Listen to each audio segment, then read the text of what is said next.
Well, hello, Dr. Loretta. How you doing today? I'm doing wonderful. I'm doing what I'm supposed to be doing, which is also makes you feel good because I gave myself an assignment and here we are talking about the trip that I'm going to make to Nicodemus, Kansas this summer at the end of the summer, the last day in July, first 2 days in August, to commemorate the first free crop as free people that the settlers of Nicodemus, they call themselves exodusters because they were coming out of slavery, like the Bible, Exodus.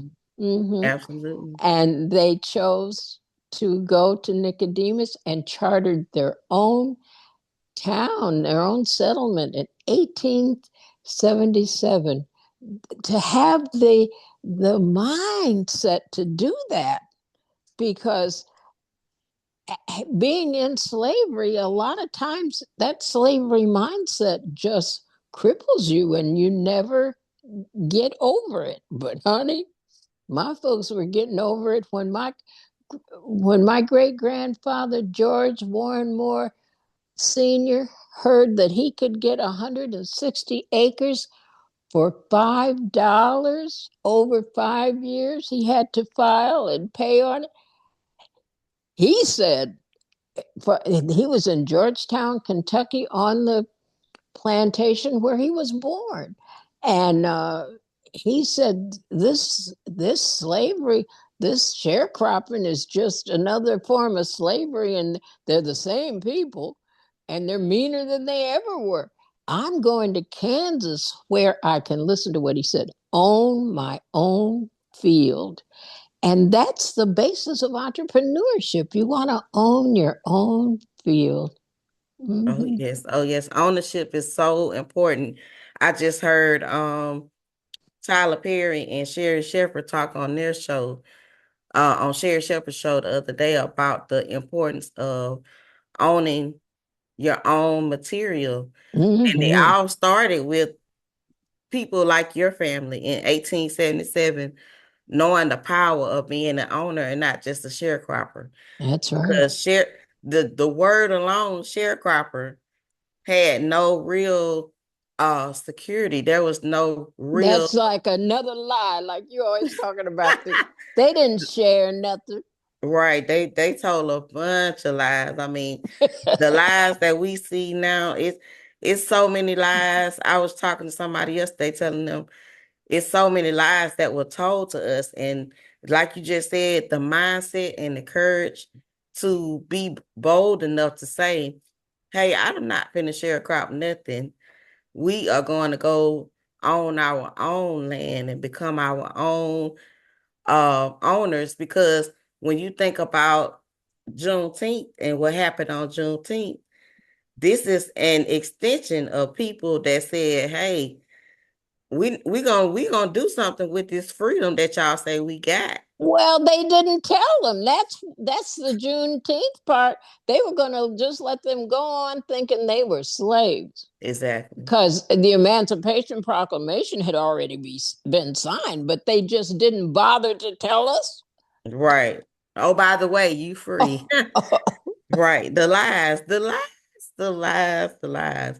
So I know you are excited to be able to celebrate Nicodemus being a wonderful place of our history for so many of us to be encouraged, because the young people. Oh, they have to know about it. They have to know. We have not told the stories properly. Absolutely. Like we have to share with them that it's more history than what you might have read in the history book. These are live, these are the best stories. I remember sitting up talking to my grandmama. She told us so many stories until we could only pass them down through word of mouth. Like hmm my mama would tell the stories she told her. My grandma, on the days when we were sick, grandma was the daycare back then. So we got to hear all of the stories from Muddy. Muddy would tell us all the stories. And this is how you pass it down. You just keep sharing and sharing and sharing this because they can't take it away from us.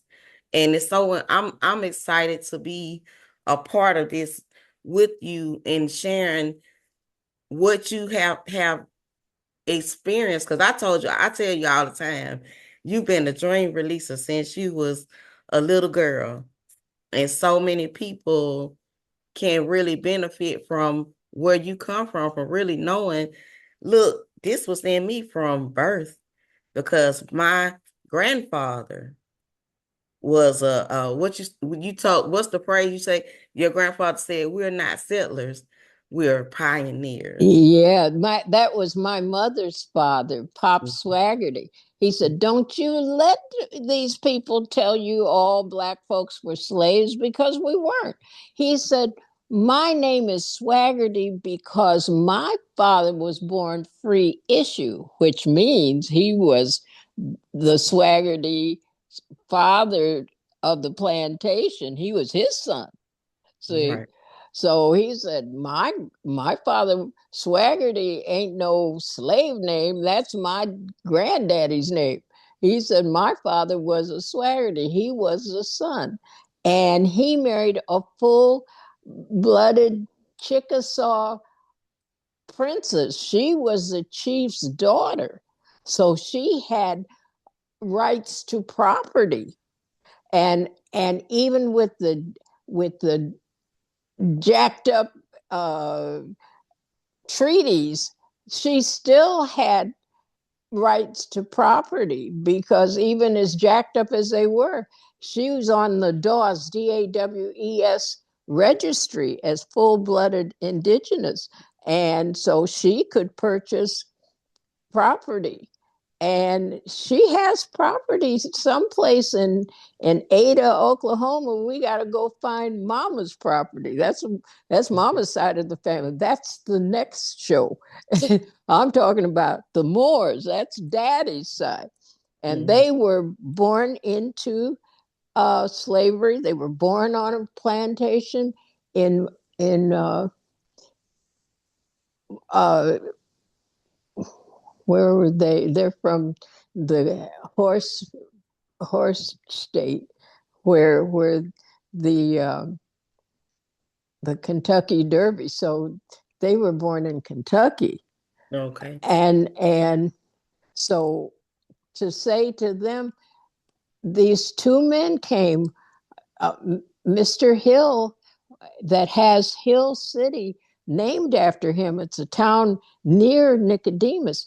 They came and read the Homestead Act to great granddaddy's congregation. He had to allow them to talk to his people, and they read the Homestead Act, and that's when great granddaddy said, "This, I want to go where I can go to Kansas and own my own field as opposed to this sharecropping's a joke." He said it's slavery all over again, just a new name. Like you're saying about they lied to you. Well, that is so amazing. Just listening and hearing the courage in the story just makes me as a person to think about. I as a truck driver, I told you when I drove through Kansas, now I see a lot of space and a lot of opportunity. Kansas is full of land everywhere you look. Still, And still as a opportunity. Mhm. as a Southern girl, from Alabama, we didn't know that Black people were all out that way in the country. Like even in the United States, there are places where you don't see a lot of Black people. And Kansas was one of them states where I was like, oh, it's Black people out there. Wow, I didn't even know. And it's some people may think it's known information, but it's really not. And it's so It's really important. not. And they're few and far between. My father's first cousin, because her father and daddy's father were two brothers that could not homestead with the first.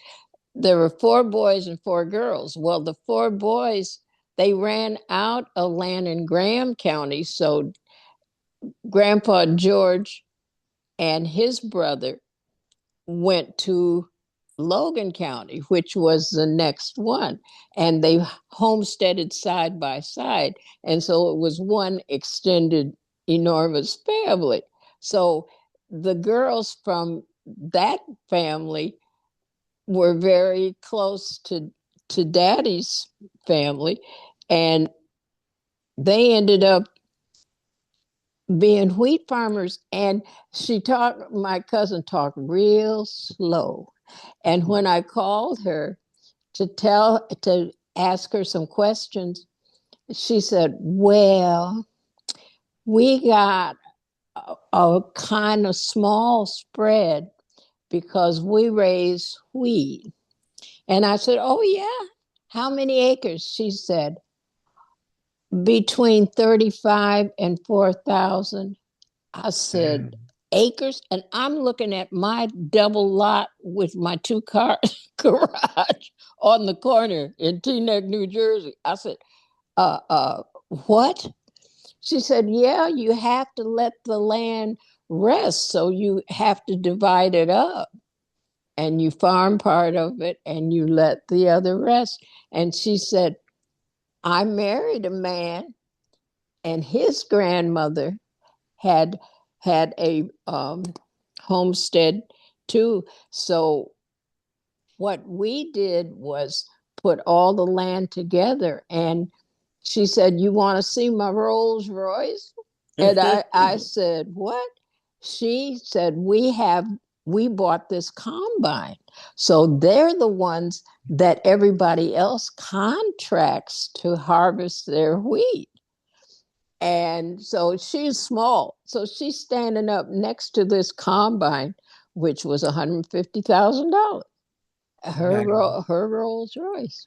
So you talk about not knowing about Black people being in Kansas. They don't really see each other. I mean, you don't see your next door neighbor. You don't Oh go no. walking off to visit. The last time I was in Kansas, Dr. Loretta, it was nighttime. And the truck route put me on a back road and it was so dark. I couldn't see. I had lights on the truck, but I turned on every light on the truck. Excuse me. I turned on every light on the outside of the truck until I got to a big highway because I could not see. It was that dark. And it was land for as far as your eyes could see. Yeah. Like it's just space and opportunity. And to think about people, to think about people actually back in 1877, they're on horses and in wagons And on foot. and on foot. Yeah, They are, the only people that got to ride was my grandma and the knee baby. Everybody else had to walk because they were driving cattle or they had to walk. that They is amazing. So tell us what happens on the celebration on the 3 days for Nicodemus. well, we try to get younger generations interested. So we try to get people to come back with their extended families so they can get excited about Nicodemus because it was a celebration of the first crop as free people. See, it was celebrating their freedom. And so a lot of family groups use that as their family reunion. They come back and it is so interesting to look around and know that you're related to a whole bunch of these people that maybe you've never even seen before. So that's exciting. And we have standard things like a pancake breakfast, and we have a parade. And it was so funny that the self-appointed historian is named Angela Bates, and Bates is one of the premier founding families, and she's been so wonderful about keeping track of people and pictures and artifacts and everything. And so when I came with Daddy and told her that I wanted to, document, she said, "We're going to have a parade, but don't be late because it ain't going to be long. Wow. you'll you'll miss it." And I was able to shoot 15 minutes. Did you go look at it? It's a Yes, I did. I've yeah, seen it. yeah. So the parade, they wanted Daddy to lead the parade as the oldest resident, and he has a namesake. My father's name is Burl, and he has a namesake named Burl Switzer, and he played professional football. And Daddy said, "No, let the other Burl with his big Harley, let him lead the parade." Mhm. And so he did, and an Indian chief in full war bonnet and his on his horse. They were in the parade, and Daddy got so excited when the Buffalo Soldier. There's a family of uh, reenactors. You have to have a Buffalo Soldier in your family and be able to prove it. Then they give you the right to be uh, uh, in these parades. And when the Buffalo Soldiers came around behind the Indian chief, Daddy jumped up. He was excited. So, Well, that is so, it's just so amazing to know the history of where you come from and what's on the inside of you, the resilience of our people. That was the foundation to know that, we come from we come from a great stock of people who did amazing things with what they had. And they had even less than what than we have today. oh, sure enough. But they Mm-hmm. took what they They had. had courage. That's what they had. Exactly. It just shows you how far you can go with faith and courage and God. You can become a pioneer instead of a sharecropper, because your grandfather said we not going to be that sharecropping thing. Like, no, Mm-mm. that lie didn't stick with him. It didn't work from the beginning. Well, and the sharecropping, it's just what the credit is. You always never make enough to buy yourself out of it. Right. See, You'll you never just own the land. no, you're always just borrowing against the crop, and it never evens out. The store always wins. And there's so many states, from, I would say, from Mississippi, not Mississippi, but Missouri, from Missouri all the way down to South Georgia. I've been on so many highways where it's cotton fields as far as your eyes can see. And I always think, I wonder who owns all this land, because you know how many of our people work these fields with no cotton gin, with no machines. They have machines now that could clear a cotton field in a day. But to think about how many of our people work those fields by hand, And they don't own them. and they don't own the land. The descendants don't own the land. But Nicodemus is proudly still alive and owned by the descendants of the people that started that foundation. And so I know that's an exciting part for you. And I thank you for sharing that with us. For your production on Nicodemus, it's called You Can Come Home Again. Hmm. And And it opens up with my daddy walking down the road like he's going home. exactly. And y'all can find that on YouTube. So just look up You Can Come Home Again by Dr. Loretta Long. It's on YouTube, and you can learn more about Nicodemus there. And we just wanted to stop by and chat a little bit with y'all today. And leave some comments in the comment section and let us know if you would be interested in contacting Dr. Loretta about the celebration this summer. Yeah, you want to go? If you want to go to Nicodemus, If you got a RV or something, we're now a national park. We're in the Department of the Interior, so there are places for you to come and park your RV. And we have a pancake breakfast and good food, and end up with a Sunday service. Yeah, come on. and it's amazing. So you all are welcome to leave a comment and come and celebrate with Dr. Loretta. This summer is at the end of July and the first 2 days of August in Nicodemus, Kansas. Look it up. It's there. It's a piece of Come, amazing. come be part of history. Make Right. history for yourself. Exactly. That is something that's alive and well.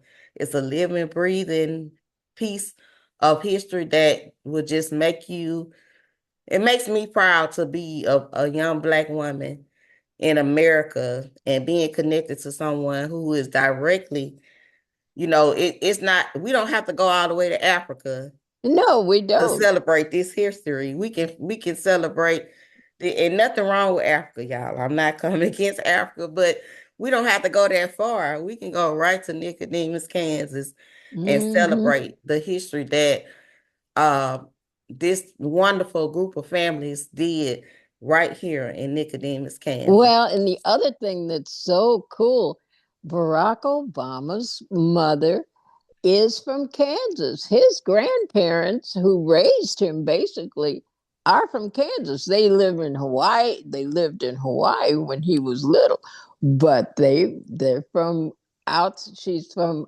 his mother's from outside Wichita, right there in Kansas.